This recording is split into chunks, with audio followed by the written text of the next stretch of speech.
So good morning again. My name is Šimon Rajčan. Welcome to our webinar.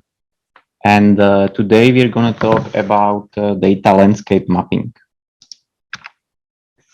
Firstly, just let me tell you a little bit more about me, about the speaker, and about Profinit.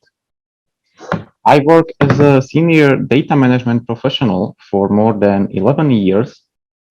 I have experiences in data modeling, in data quality, and data warehouse projects. And currently, I'm helping Profinit to expand metadata and data lineage competence. Profinit is a large Czech-based company, which is on the market for more than 23 years.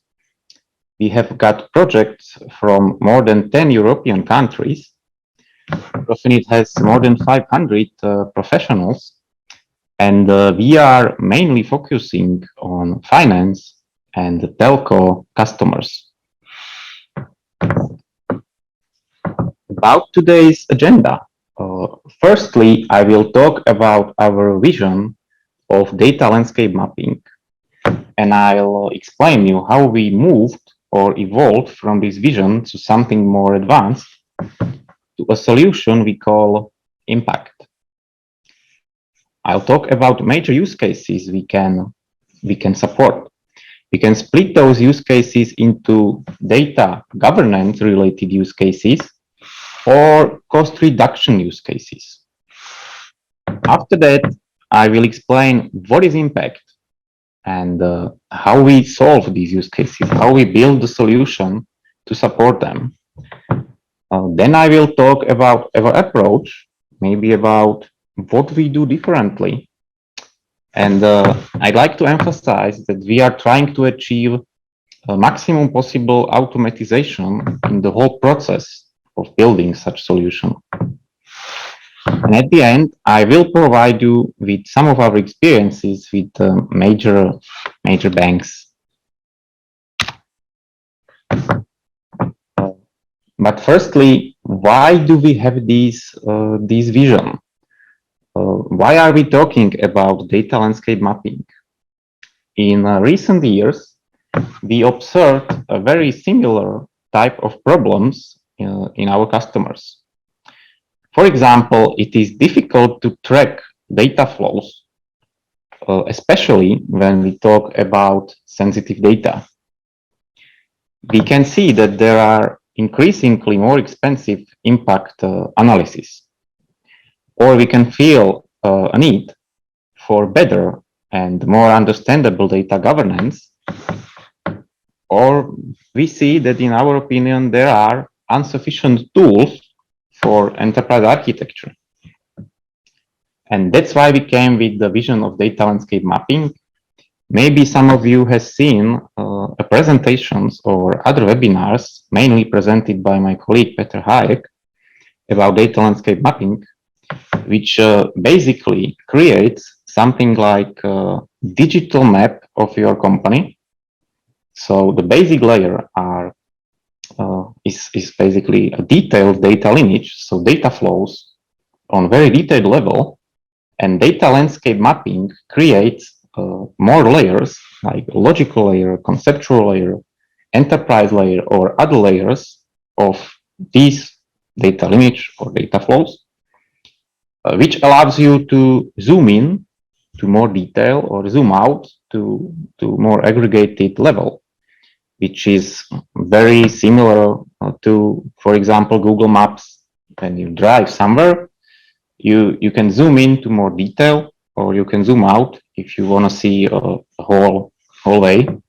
And very similar the situation is with your data. You can track your data like using Google Maps. Over time, we have seen that even such data landscape mapping may not be enough, because in complex environments, like in every bank or any finance institution or telco institution, the network of data flows or the data lineage is very difficult to read, because it's very complex on any level of aggregation. That's why we are adding something like smartness to such data flows on each level. So together, smart data flows and data landscape mapping creates a robust solution we call impact. Now, let me jump into what use cases can be supported by such solution. The first one I've been already starting talking about is smart data lineage. Because as I said, if you use simple or technical data lineage on a large environment, it is very difficult to read because it's such a big network of data flows. And most of them are not relevant to what you want to see or what you want to investigate. For example, if you are interested in mortgages, you would only want to see a data flows which are relevant to mortgages, or data flows where data about mortgages are flowing. And you may not be so much interested in, for example, credit card data flows or corporate data flows or so on. Very similar use case is sensitive data tracking.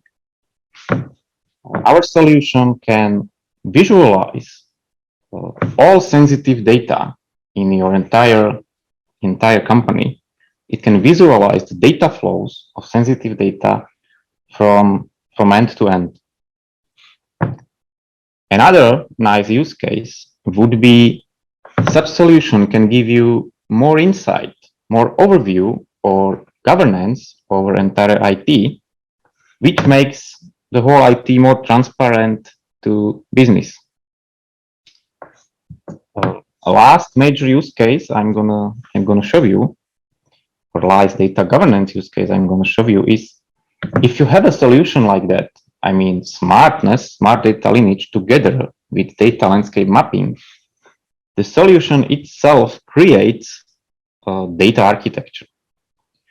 And if you have automatically built and maintained data architecture together with business metadata, we can give you a tool, a very strong tool, to support even enterprise architecture. I'll explain about this more, and I'll tell about this more later in this presentation. Other group of use cases would be cost saving or data-related project use cases. For example, we can provide faster and automatic impact analysis. We are able to help you identify and reduce unused objects or so-called dead starts in any environment, not just data warehouse, to save you maintenance cost. We can help you to optimize the focus of your tests, or we can provide you something like enterprise development tracking. So we are able to track the development of each systems from release to release. And before I start to talk about how we want to build such solution, I would like to ask you to vote in a poll if those use cases I've been talking about are relevant to your company. So you can vote now. I'll give you some time.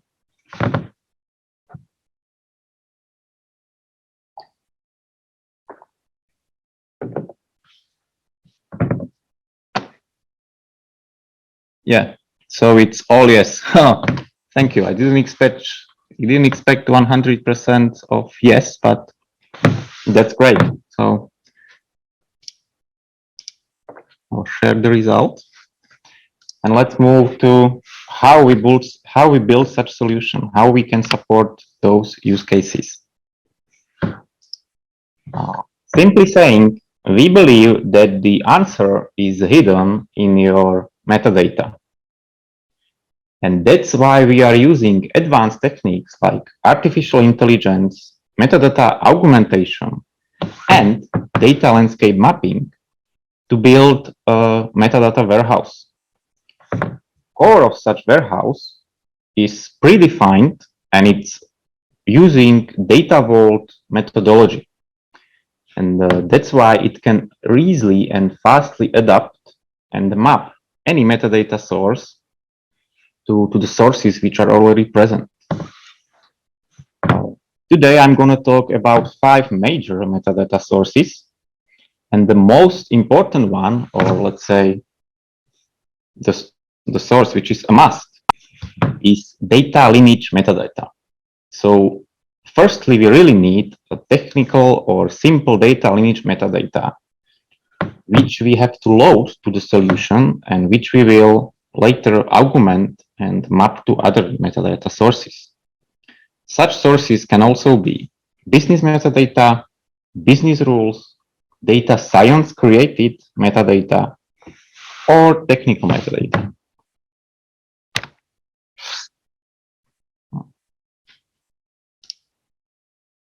Yeah. So let's go step by step. Let's load data lineage metadata. I already explained that we believe that such metadata is simply not enough. It's not enough to provide you all desired use cases. I can give you an example from a major Czech bank where we implemented a data lineage solution in a tool Manta. And we have tried to do 2 steps to each side from a random table. I'm not talking about party or other core table. It was really just a randomly selected table. And we have done 2 steps, like we have tried to search all predecessors and all successors of such table, which is step 1. And from these results, we have tried to again find all predecessors and all successors, which was step 2. So it went like original investigated table. It went to many transformations or transformational procedures. And from that, we got into lots of tables. Together, it gave us more than 700 objects, which created a large, complex network of data flows. Pretty hard to read, pretty hard to investigate anything. Another problem is something we in Profinit call party bottleneck case, or we can say core data warehouse core bottleneck case. Because in data warehousing, almost every source gets to data warehouse table party somehow, or data from every source gets to data warehouse table party somehow. And almost every report takes data from that table. So simple data lineage would tell you that every report is fully dependent on every source, which is simply not true. That's why we need to add something more to such metadata. And in a first step, we would advise to add the business rules. Business rule is something which needs to be defined in cooperation with key data warehouse or other system technicals and business people or key users. And if we define and implement such rules, we can cut off unnecessary flows from such data lineage network to solve the party bottleneck case or to solve some of that case. And by defining sensitive data from business glossary or other metadata source, and after mapping it to such data lineage metadata, together with business rule, we can visualize sensitive data flows across entire IT landscape, not just data warehouse, but literally any system or any application which can be scanned by data lineage tool. Today, those data lineage tools can scan more than hundreds of systems. So I believe most of your IT landscape would be covered. Another important source to give you smartness to your lineage and to make your lineage more readable is data science created metadata. Because even defining business rules may not be enough. It may not cut off all unnecessary data flows. When I talk about data science created metadata, I can give you two examples. The first one is based on our approach that we believe that transformations which are between sources and core are somehow similar or the same, like transformations from core to reports. And that data science can identify coding patterns which are close to reports, and it can identify the same coding patterns which are close to the sources. And this can help you solve the party bottleneck case, because data science can tell you that certain reports are only dependent on certain sources and not all sources, like simple data lineage would tell you. Another case would be that data science can identify similar or the same reports in your complex environments to save you money on maintenance costs, on maintenance of reporting.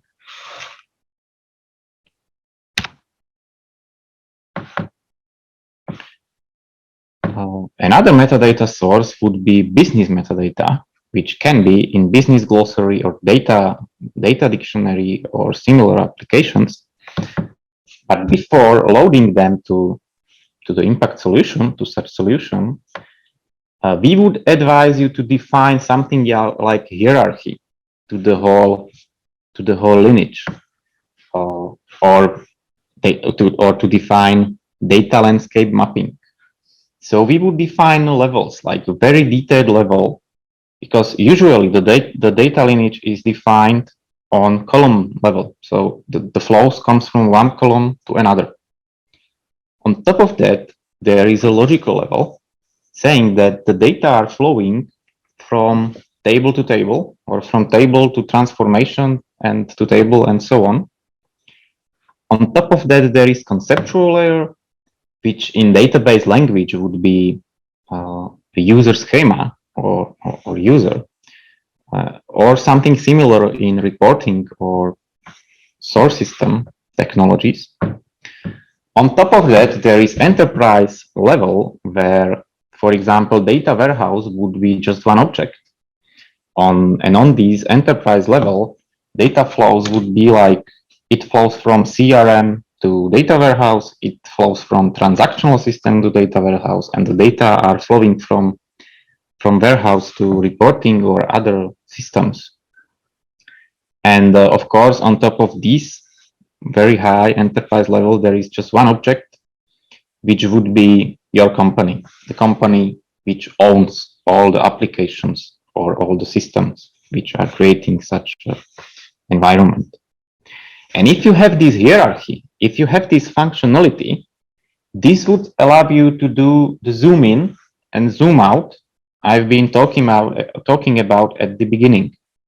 So you can zoom in from the company to enterprise level. You can choose, for example, data warehouse or Cognos reporting. You can zoom into a more detailed level and investigate whatever you want to see.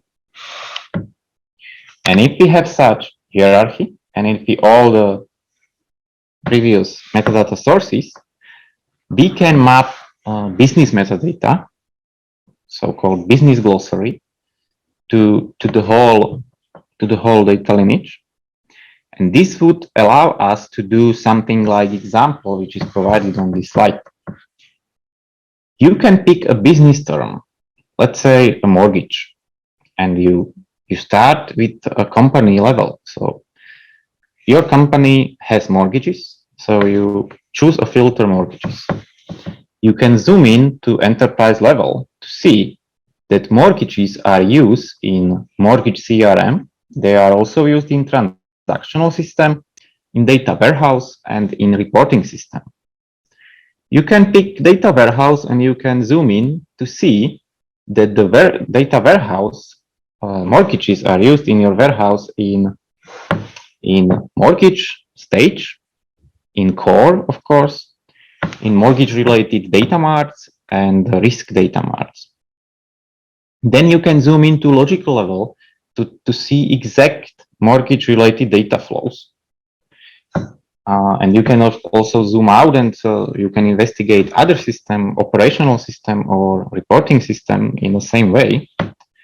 And we believe that this, if you are in this point, that the whole solution creates a tool that can provide a strong support for any impact analysis. And it can make the whole IT much more transparent to business. Using this functionality can help you to do cost estimates of any new projects. For example, if your company wants to have a new type of such mortgage, using this functionality can show you very exactly those mortgages lays. So what tables needs to be changed or added, how many objects needs to be changed, and it can give you some good cost estimate of the whole project. And I'm not talking about just about data warehouse. I'm talking about other systems also. Another important thing I'd like to say is that the information provided by such solution is always accurate and reliable, because the metadata in such metadata warehouse are updated after each release and are taken from your production environment. So your production environment would be scanned after each release by data lineage tool. Those metadata, which are coming from such scan, would be then augmented by business rules, data science metadata, and business metadata to provide such a solution. The last source I want to talk about today, but of course there can be such solution can adapt also other metadata sources. But the last source I'm going to talk about today is technical metadata. Adding technical metadata can give your smart data flows even another dimension. So each data flow gets something like strongness, which can be based on how often is the data flow used and how much data is flowing through. And if you map those metadata to such solution, it can identify unused objects within any system, not just warehouse, to save you on maintenance costs. You can get rid of some dead starts in your systems. It can help you track the speed of development on any system, or it can help you to precisely plan all your tests for all your projects to save you testing costs. After adopting all these metadata and all these metadata sources, I would like to again emphasize that such solution compared to a common data architecture or common enterprise architecture is loaded after every release and is always accurate and up to date. And because if you have data architects or enterprise architects in your company, they can create architecture, and they use tools like EA or Power Designer to do the architecture, to do the models. The problems with such models is that they need to be manually maintained, which costs money. You need to have those architects, and it usually doesn't work so well. So in many cases, those models are not 100% true. It's not one-to-one to production environment. So when making impact analysis or others, those analysts usually goes to source. They need to track the source. They are not using the models. Another advantage is that it's all loaded in a warehouse, so it has all the advantages of common warehouse you already know. So it comes with quality checks and alerts to ensure that the information is accurate and reliable. It doesn't need to be manually updated. You don't need to hire an architect to maintain such solution. It uses a data vault architecture for very fast integration of any other metadata source. And if you have such a baseline, if you have such information, it can be visualized in any preferred visualization or data governance tool, or Impact has a platform that can visualize it itself. We call that ClueMaker. I have some question here.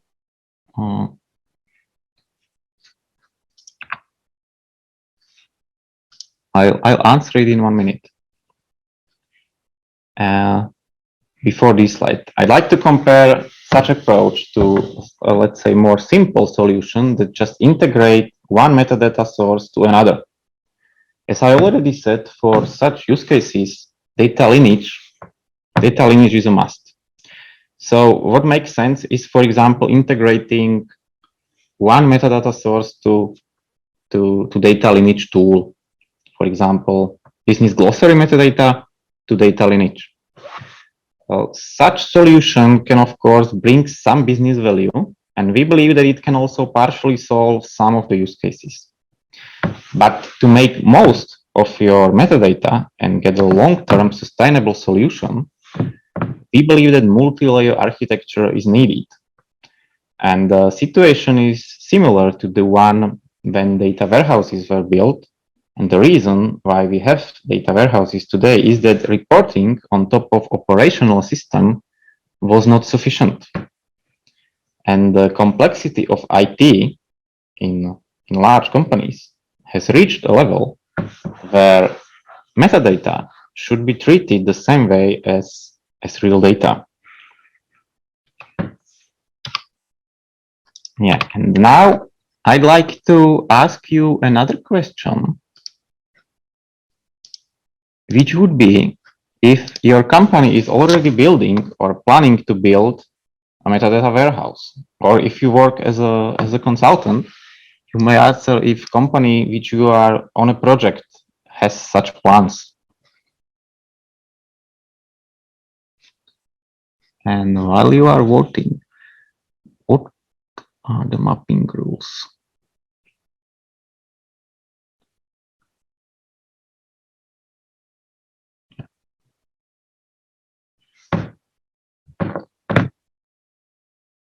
Yeah, thank you for the votes. I show the results, and it's like 64% says yes and 36 says no. So that's great that most of the companies are already having these thoughts about metadata warehouse. So that's great. Thanks.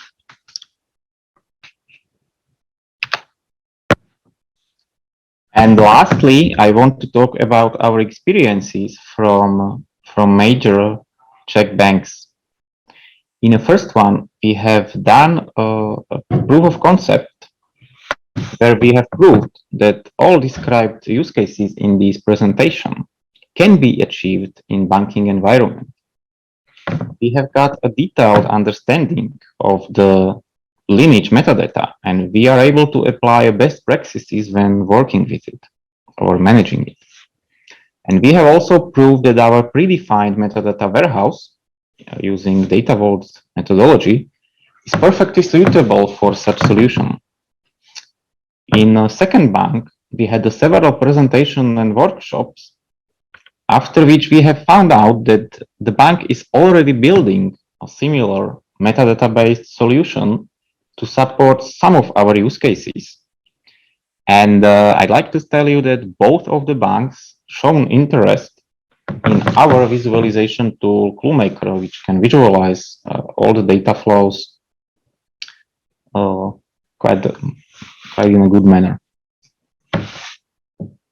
And that's all from my side. Thank you again for attending, and I'll be happy to answer any of your questions.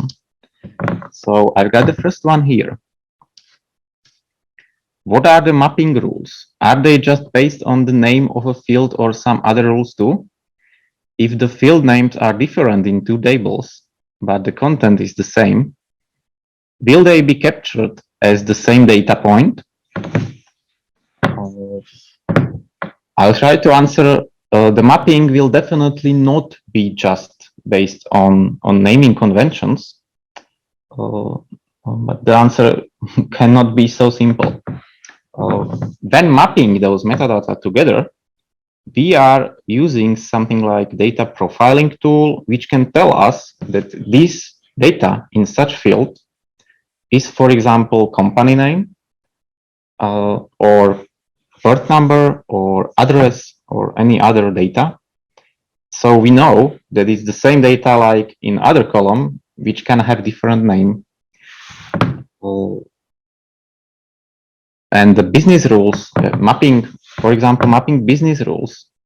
A good example would be we are able to find code patterns like in where condition in warehouse, if there is something like where source ID equals 21. In such case, we would know that source ID 21 belongs to mortgages, customer relationship system. So we are aware, or we know, that this data flow is relevant to mortgages somehow. So that would be another example. Other examples are that we can map the metadata based on data science or any other techniques we are using. So I hope it answered some of the questions, but I cannot tell you much more on this webinar right now because the answer would be too complex. So now I ask you if you have some other questions. Yeah. You said that building proper metadata warehouse is more suitable solution than simple integration of one metadata source to other. Why do you think it shouldn't be built this way using an agile approach?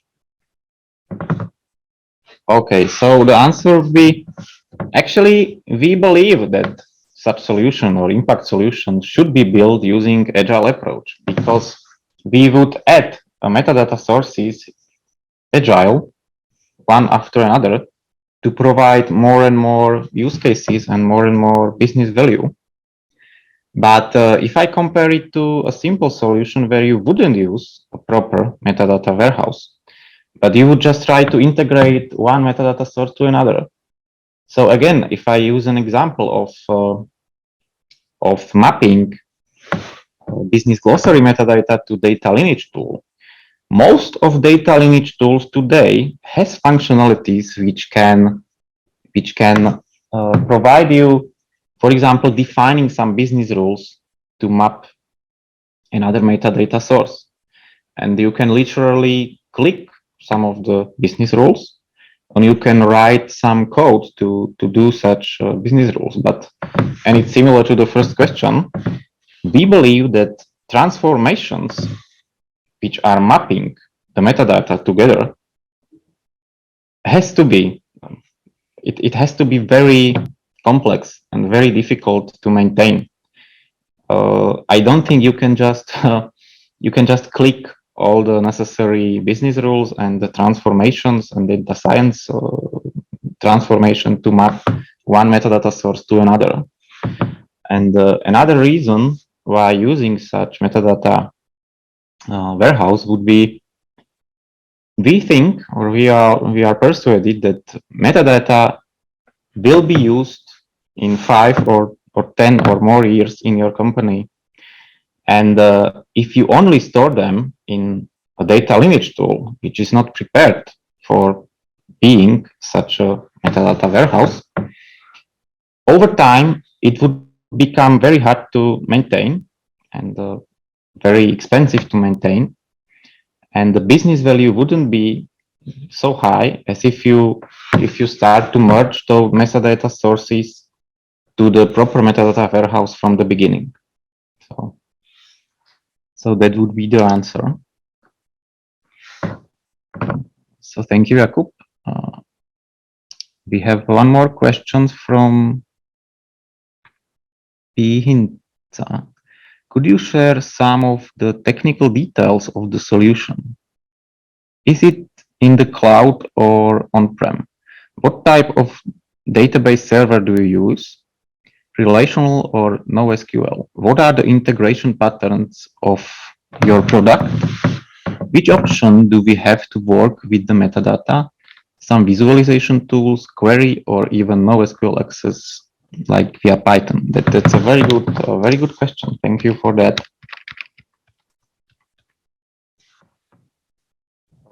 And it's basically about the metadata warehouse. We are using a modeling tool to create such warehouse. We call it data frame. And this data frame can work with any database. So all the metadata can be stored in any database you prefer. For example, in the first bank I've been talking about, we used Oracle. But it can also be Teradata, it can be Neo4j, which is a graphical database. It can also be non-SQL database. It really can be any database because data frame can work with any database when it's configured properly. But what is important, we create a model, a data vault model, which can store those metadata, and those model can be deployed to any database technology. So that's a one answer. It can be cloud and it can be on-prem. What type of the database server do you use? I think I already answered that. Relational or SQL, yes. What are the integration patterns of your products? The integrations, again, that's mapping one metadata source to rest of metadata sources. In this data frame, we can define all the transformations which would map those sources together. We can define simple transformations by simple clicking, or we can define very advanced transformations using almost any language. For example, Python or SQL or any other language. Which option do we have to work with the metadata? Some visualization tools. Yeah, and to work with metadata. If we have such solution and we have all these metadata mapped together, we can visualize the data flows. Basically, the results is very similar to what I've been talking at the very beginning when the vision of data landscape mapping and the smart data lineage. You can visualize the data flows you are interested in on any layer of a data landscape hierarchy in any visualization tool, because I've been talking about the metadata warehouse, and those can be used as a baseline for any visualization tool. We have visualized such metadata in our tool, ClueMaker, but I believe it can be visualized in any other data warehouse or visualization tool. So I think that's the answer. Thank you. And I have another one here in chat. Are you planning to do other deep dive session with more technical details for each metadata of the layer mentioned? From Antonio. Hi, Antonio. Thank you for the question.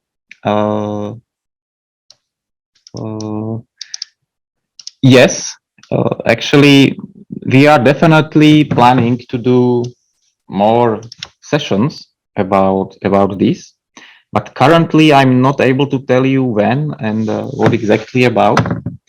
But I will definitely inform you when we will know that. So thanks.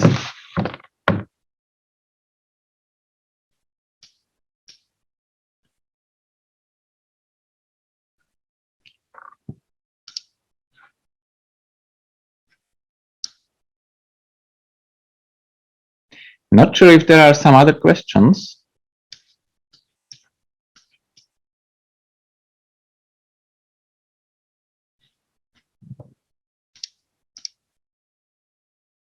Give you some more time. Maybe somebody's typing.